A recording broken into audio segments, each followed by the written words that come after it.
La NASA a percuté avec succès l'astéroïde Dimorphos pour tenter de le dévier. Pas besoin de sacrifier Bruce Willis. Après un voyage de 10 mois, le vaisseau de la mission DART a percuté avec succès le petit astéroïde Dimorphos à 16h14, 1h14 heure de Paris. Reste à déterminer dans les prochains jours si l'impact a bien réussi à dévier ce caillou, ça serait sympa, oui, de 160 mètres de diamètre. Ce dernier qui ne menace pas la Terre, ok, avait été choisi par la NASA pour mission test qui doit permettre à l'humanité d'apprendre à se protéger d'un potentiel danger futur, c'est pas plus mal. D'abord, de la taille d'un pixel, Dimorphos a, dans les derniers instants, rempli tout l'écran avec des images diffusées en direct, avec un petit délai de 45 secondes dû à la distance, par la NASA grâce à une petite caméra embarquée.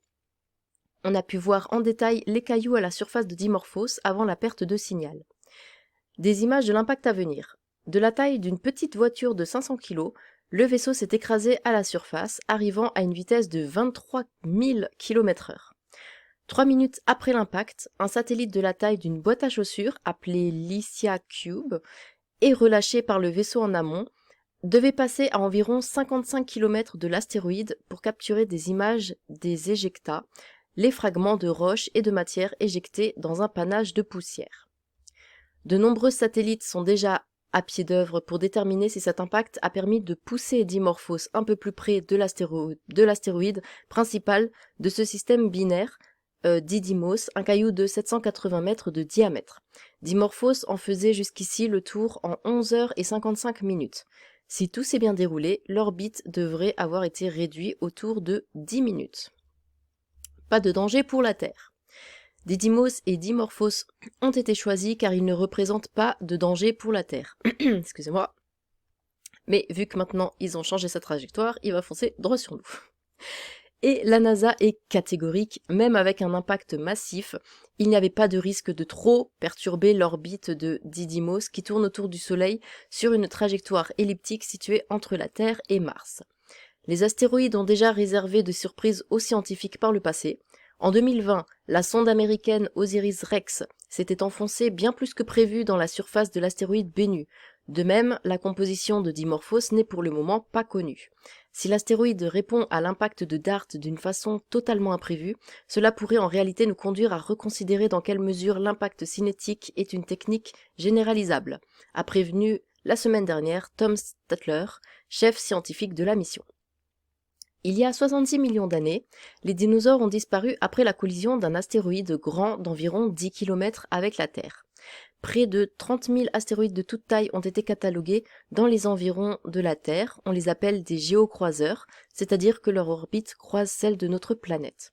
Aujourd'hui, aucun de ces astéroïdes connus ne menace notre planète pour les 100 prochaines années, sauf qu'ils ne sont pas encore tous recensés. Ceux d'1 kilomètre et plus ont quasiment tous été repérés, selon les scientifiques, mais ils estiment n'avoir connaissance que de 40% des astéroïdes mesurant 140 mètres et plus, ceux capables de dévaster une région entière. Très bien, très bien. Tiens, on ne parle pas du réchauffement climatique, faites ce que je dis, pas ce que je fais. Oui, vieux facho pro-RN. Quel projet de garnement qui ne sont pas sortis de leur Pokémon? Pendant le même temps, ici et maintenant, la pompe du Gulf Stream perd de sa vigueur, la sécheresse envahit le monde, un demi-milliard d'affamés, quel est le rapport? La pollution engendrée par les nantis et j'en passe, dont un déglingué qui veut construire des EPR partout sur la planète, non je ne rigole pas, oui, Pouillot. Il n'était pas un danger pour la Terre, possible que maintenant qu'ils ont fait dévier sa trajectoire, ils le deviennent. Nous sommes d'accord. Je me suis fait la même réflexion, on va encore devoir faire appel à Bruce Willis. Vous n'avez pas tout compris? Du flan, tout ça. Bah, bien sûr, hein, mortelle randonnée. Non, c'est un caillou. Pourquoi toujours mêler les mères aux discussions houleuses? Un réflexe enfantin, peut-être? Qui croit la NASA? Personne. Moi, je crois la NASA, lecteur. D'ailleurs, l'homme n'est jamais allé sur la Lune. La vérité est ailleurs.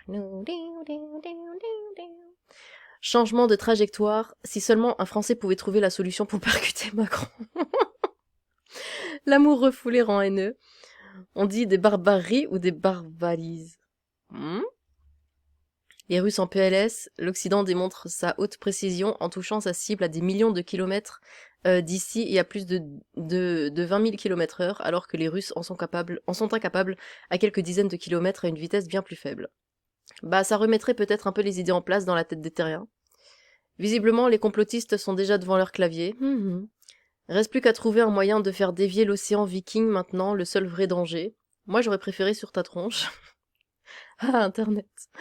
C'est dans votre nature d'être méchant comme ça, ou bien est-ce réservé à vos propos sur 20 minutes? Ici, chacun est libre de s'exprimer, mais avec politesse, ce qui n'est pas votre cas. Eh oui, eh oui, eh oui. Eh bien sur ce, bonne journée à tous.